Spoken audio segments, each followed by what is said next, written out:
தினமொரு வேத வசனம்.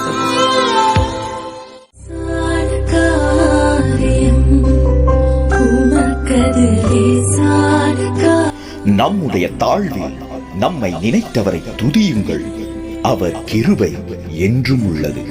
சங்கீதம் 136 அதிகாரம் 23வது வசனம்.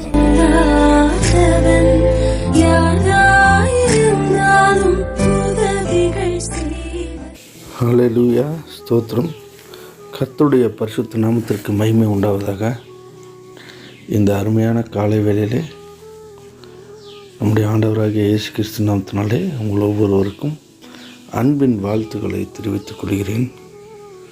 இன்றைய நாளுக்கென்று வாசிக்க தெரிந்து கொள்ளப்பட்ட வேத பகுதி, அது சங்கீதம் 136 அதிகாரம் 23 வசனம். நம்முடைய தாழ்வில் நம்மை நினைத்தவரை துதியுங்கள், அவர் கிருபை என்றும் உள்ளது. நம்முடைய தாழ்வில் நம்மை நினைத்தவரை துதியுங்கள், அவர் கிருபை என்றும் உள்ளது. கர்த்தருக்குள் பிரியமானவர்களே, நம்முடைய ஆண்டவருக்கு பல பெயர்கள் உண்டு.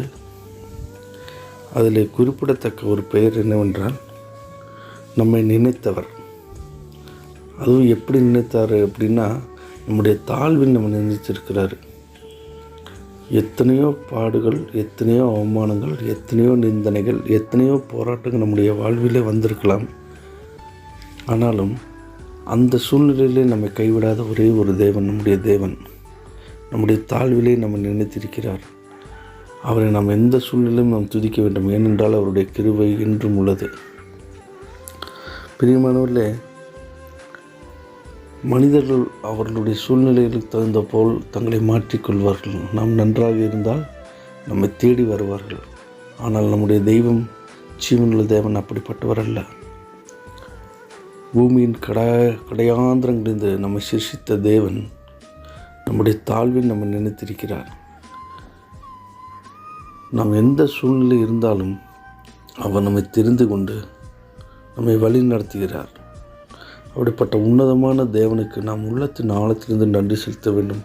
கர்த்தாவே, நீர் என்னுடைய தாழ்விலே என்னை நினைத்தீரே, உமக்கு நான் நன்றி செலுத்துகிறேன். இந்த காலை வேளையிலே நாம் அவருக்கு நன்றியிலே செலுத்துவோமாக. கர்த்தர் தாமே ஆசீர்வதிப்பாராக. ஆமென்.